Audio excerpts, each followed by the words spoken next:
नमस्कार। आज हम यहाँ पर मुंशी प्रेमचंद जी की कहानी पूस की रात पढ़ने जा रहे हैं। हल्कू ने आकर स्त्री से कहा, सहना आया है, लाओ, जो रुपए रखे हैं उसे दे दूं। किसी तरह गला तो छूटे। मुन्नी झाड़ू लगा रही थी, पीछे फिरकर बोली, 3 ही रुपए हैं, दे दोगे तो कम्बल कहाँ से आएगा? माघ पूस की रात हार में कैसे कटेगी? उससे कह दो फसल पर दे देंगे, अभी नहीं। हल्कू एक क्षण अनिश्चित दशा में खड़ा रहा। पूस सिर पर आ गया। कंबल के बिना हार में रात को वह किसी तरह सो नहीं सकता, मगर सहना मानेगा नहीं। घुड़कियां जमावेगा, गालियां देगा, बला से जाड़ों में मरेंगे, बला तो सिर से टल जाएगी। यह सोचता हुआ वह अपना भारी भरकम डील लिए हुए, जो उसके नाम को झूठ सिद्ध करता था, स्त्री के समीप आ गया और खुशामद करके बोला, दे दे, गला तो छूटे, कंबल के लिए कोई दूसरा उपाय सोचूंगा। मुन्नी उसके पास से दूर हट गई और आंखें तरेरती हुई बोली, कर चुके दूसरा उपाय? जरा सुनो तो कौन सा उपाय करोगे? कोई खैरात दे देगा कंबल? न जान कितनी बाकी है जो किसी तरह चुकने ही नहीं आती। मैं कहती हूँ, तुम क्यों नहीं खेती छोड़ देते? मर मर काम करो, उपज हो तो बाकी दे दो। चलो छुट्टी हुई, बाकी चुकाने के लिए ही तो हमारा जन्म हुआ है। पेट के लिए मजूरी करो, ऐसी खेती से बाज आए। मैं रुपए न दूंगी न दूंगी। हल्कू उदास होकर बोला, तो क्या गाली खाऊं? मुन्नी ने तड़प कर कहा, गाली क्यों देगा? क्या उसका राज है? मगर यह कहने के साथ ही उसकी तनी हुई भौहें ढीली पड़ गई। हल्कू के उस वाक्य में जो कठोर सत्य था, वह मानो एक भीषण जंतु की भांति उसे घूर रहा था। उसने जाकर आले पर से रुपए निकाले और लाकर हल्कू के हाथ पर रख दिए। फिर बोली, तुम छोड़ दो अब की से खेती। मजूरी में सुख से एक रोटी तो खाने को मिलेगी, किसी की धौंस तो न रहेगी। अच्छी खेती है, मजूरी करके लाओ, वह भी उसी में झोंक दो, उस पर धौंस। हल्कू ने रुपए लिए और इस तरह बाहर चला मानो अपना हृदय निकाल कर देने जा रहा हो। उसने मजूरी से एक एक पैसा काट कर 3 रुपए कंबल के जमा किए थे। वह आज निकले जा रहे थे। एक एक पग के साथ उसका मस्तक पानी दीनता के भार से दबा जा रहा था। पूस की अंधेरी रात, आकाश पर तारे भी ठिठुरते हुए मालूम होते थे। हल्कू अपने खेत के किनारे ऊख के पत्तों की एक छतरी के नीचे बांस के खटाले पर अपनी पुरानी गाढ़ी की चादर ओढ़े बड़ा कांप रहा था। खाट के नीचे उसका संगी कुत्ता जबरा पेट में मुंह डाले सर्दी से कूं कूं कर रहा था। 2 में से एक को भी नींद नहीं आ रही थी। हल्कू ने घुटनियों को गर्दन में चिपकाते हुए कहा, क्यों जबरा, जाड़ा लगता है? कहता तो था, घर में पुआल पर लेट रहे तो यहाँ क्या लेने आए थे? अब खाओ ठंड। मैं क्या करूं? जानते थे मैं यहाँ हलवा पूरी खाने आ रहा हूँ। दौड़े दौड़े आगे आगे चले आए। अब रो नानी के नाम को। जबरा ने पड़े पड़े दुम हिलाई और अपने कूं कूं को दीर्घ बनाता हुआ कहा, कल से मत आना मेरे साथ, नहीं तो ठंडे हो जाओगे। यही राड पछुआ न जाने कहाँ से बर्फ लिए आ रही है। उठूं फिर एक चिलम भरूं, किसी तरह रात तो कटे। 8 चिलम तो पी चुका। यह खेती का मजा है। और एक भगवान ऐसे पड़े हैं जिनके पास जाड़ा आए तो गर्मी से घबरा कर भागे। मोटे मोटे गद्दे, लिहाफ कंबल, मजाल है जाड़े का गुजर हो जाए। जगदीर की खूबी, मजूरी हम करे, मजा दूसरे लूटे। हल्कू उठा, गड्ढे में से जरा सी आग निकालकर चिलम भरी। जबरा भी उठ बैठा। हल्कू ने चिलम पीते हुए कहा, पिएगा चिलम? जाड़ा तो क्या जाता है, हाँ जरा मन बदल जाता है। जबरा ने उनके मुंह की ओर प्रेम से छलकता हुई आंखों से देखा। हल्कू आज और जाड़ा खा ले, कल से मैं यहाँ पुआल बिछा दूंगा, उसी में घुसकर बैठना, तब जाड़ा न लगेगा। जबरा ने अपने पंजों उसकी घुटनियों पर रख दिए और उसके मुंह के पास अपना मुंह ले गया। हल्कू को उसकी गर्म सांस लगी। चिलम पीकर हल्कू फिर लेटा और निश्चय करके लेटा कि चाहे कुछ हो अब कि सो जाऊंगा। पर एक ही क्षण में उसके हृदय में कंपन होने लगा। कभी इस करवट लेटता, कभी उस करवट, पर जाड़ा किसी पिशाच की भांति उसकी छाती को दबाए हुए था। जब किसी तर न रहा गया, उसने जबरा को धीरे से उठाया और उसके सिर को थपथपाकर उसे अपनी गोदी में सुला लिया। कुत्ते की देह से जाने कैसी दुर्गंध आ रही थी, पर वह उसे अपनी गोद में चिपटाए हुए ऐसे सुख का अनुभव कर रहा था जो इधर महीनों से उसे ना मिला था। जबरा शायद यह समझ रहा था कि स्वर्ग यही है, और हल्कू की पवित्र आत्मा में तो उस कुत्ते के प्रति घृणा की गंध तक न थी। अपने किसी अभिन्न मित्र या भाई को भी वह इतनी तत्परता से गले लगाता।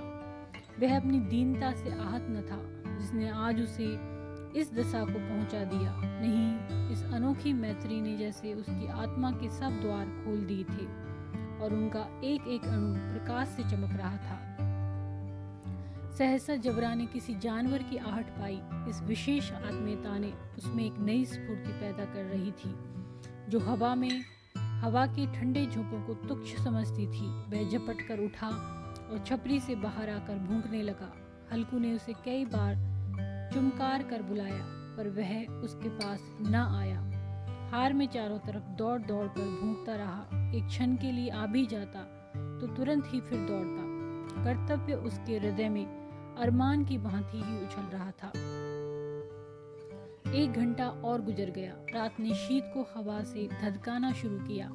हल्कू उठ बैठा और दोनों घुटनों को छाती से मिलाकर सिर को उसमें छिपा लिया। फिर भी ठंड कम न हुई। ऐसा जान पड़ता था सारा रक्त जम गया है। धमनियों में रक्त की जगह हिम बह रही है। उसने झुककर आकाश की ओर देखा।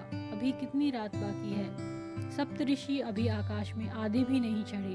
ऊपर आ जाएंगे तब कहीं सवेरा होगा। अभी पहर से ऊपर रात है। हल्कू के खेत से कोई एक गोली के टप्पे पर आमों का एक बाग था। पतझड़ शुरू हो गई थी। बाग में पत्तियों को ढेर लगा हुआ था। हल्कू ने सोच चलकर पत्तियों बटोरूं और उन्हें जलाकर खूब तापूं। रात को कोई मुझे पत्तियां बटेरता देख तो समझे कोई भूत है, कौन जाने कोई जानवर ही छिपा बैठा हो। मगर अब तो बैठे नहीं रह जाता। उसने पास के अरहर के खेत में जाकर कई पौधे उखाड़ लिए और उनका एक झाड़ू बनाकर हाथ में सुलगता हुआ उपला लिए बगीचे की तरफ चला। जबरा ने उसे आते देखा, पास आया और दुम हिलाने लगा। हल्कू ने कहा, अब तो नहीं रहा जाता जबरू, चलो बगीचे में पत्तियों बटोर कर तापें। टाटे हो जाएंगे तो फिर आकर सोएंगे। अभी तो बहुत रात है। जबरा ने कूं कूं करे सहमति प्रकट की और आगे बगीचे की ओर चला। बगीचे में खूब अंधेरा छाया हुआ था और अंधकार में निर्दय पवन पत्तियों को कुचलता हुआ चला जाता था। वृक्षों से ओस की बूंदें टप टप नीचे टपक रही थी। एकाएक एक झोंका मेहंदी के फूलों की खुशबू लिए हुए आया। हल्कू ने कहा, कैसी अच्छी महक आई जबरू, तुम्हारी नाक में भी तो सुगंध आ रही है। जबरा को कहीं जमीन पर एक हड्डी पड़ी मिल गई थी। उसे चिचोड़ रहा था। हल्कू ने आग जमीन पर रख दी और पत्तियां बटोरने लगा। जरा देर में पत्तियों का ढेर लग गया था।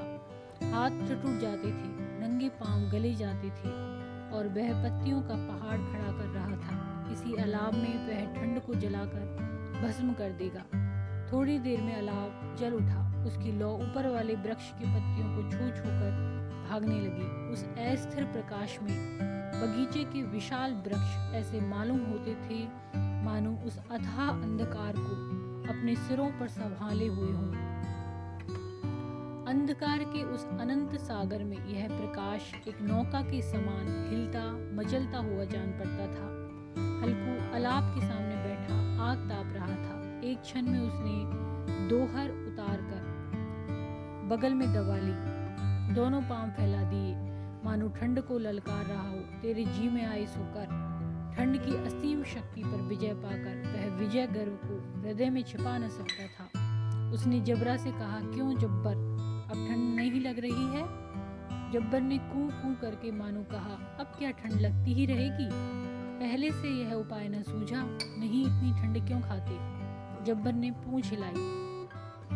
अच्छा आओ इस अलाप को कूद कर पार करें, देखें कौन निकल जाता है। अगर जल गई बचा तो मैं दवा न करूँगा।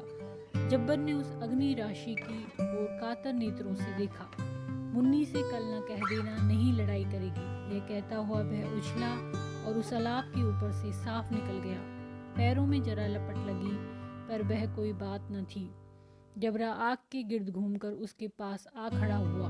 हल्कू ने कहा, चलो चलो इसकी सही नहीं, ऊपर से कूद कर आओ। वह फिर कूदा और अलाप के इस पार आ गया। पत्तियां जल चुकी थी, बगीचे में फिर अंधेरा छा गया था। राख के नीचे कुछ कुछ आग बाकी थी, जो हवा का झोंका आ जाने पर जरा जाग उठती थी, पर एक क्षण में फिर आंखें बंद कर लेती थी। हल्कू ने फिर चादर ओढ़ ली और गरम राख के पास बैठा हुआ एक गीत गुनगुनाने लगा। उसके बदन में गर्मी आ गई थी, पर ज्यों-ज्यों शीत बढ़ती जाती थी उसे आलस्य दवाई लेता था। जबरा जोर से भूंककर खेत की ओर भागा। हल्कू को ऐसा मालूम हुआ कि जानवरों का एक झुंड खेत में आया है। शायद नील गायों का झुंड था। उनके कूदने दौड़ने की आवाजें साफ कान में आ रही थी। फिर ऐसा मालूम हुआ कि खेत में चर रही हैं। उनके चबाने की आवाज चर चर सुनाई देने लगी। उसने दिल में कहा, नहीं, जबरा के होते कोई जानवर खेत में नहीं आ सकता। नौच ही डाले, मुझे भ्रम हो रहा है। कहाँ, अब तो कुछ नहीं सुनाई देता। मुझे भी कैसा धोखा हुआ। उसने जोर से आवाज लगाई, जबरा जबरा। जबरा भूंकता रहा, उसके पास न आया। फिर खेत के चरे जाने की आहट मिली। अब वह अपने को धोखा न दे सका। उसने अपनी जगह से हिलना जहर लग रहा था। कैसा ददाया हुआ बैठा था। इस जाड़े पाले में खेत में जाना, जानवरों के पीछे दौड़ना असह्य जान पड़ा। वह अपनी जगह से न हिला। उसने जोर से आवाज लगाई, हिलो हिलो हिलो। जबरा फिर भूंक उठा। जानवर खेत चर रहे थे, फसल तैयार है। कैसी अच्छी खेती थी, पर ये दुष्ट जानवर उसका सर्वनाश किए डालते हैं। हल्कू पक्का इरादा करके उठा और 2-3 कदम चला, पर एकाएक हवा का ऐसा ठंडा चुभने वाला बिच्छू के डंक का सा झोंका लगा कि वह फिर बुझते हुए अलाप के पास आ बैठा और राख को कुरेद कर अपनी ठंडी देह को गरमाने लगा। जबरा अपना गला फाड़ डालता था। नील गाय खेत का सफाया किए डालती थी और हल्कू गरम राख के पास शांत बैठा हुआ था। अकर्मण्यता ने रस्सियों की भांति उसे चारों तरफ से जकड़ रखा था। उसी राख के पास गर्म जमीन पर वही चादर ओढ़कर सो गया। सवेरे जब उसकी नींद खुली तब चारों तरफ धूप फैली गई थी और मुन्नी की रही थी, क्या आज सोते ही रहोगे? तुम यहाँ आकर रम गए और उधर सारा खेत चौपट हो गया।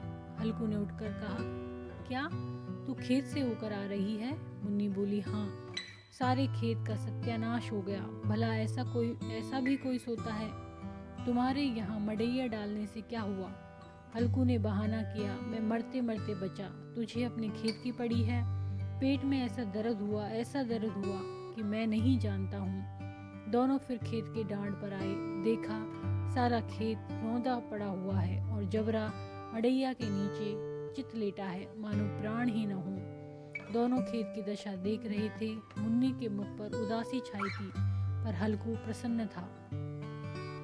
मुन्नी ने चिंतित होकर कहा, अब मजूरी करके माल गुजारी भरनी पड़ेगी। हल्कू ने प्रसन्न मुख से कहा, रात को ठंड में यहाँ सोना तो ना पड़ेगा। यदि वीडियो आपको पसंद आए तो इसको लाइक करें, चैनल को सब्सक्राइब करें।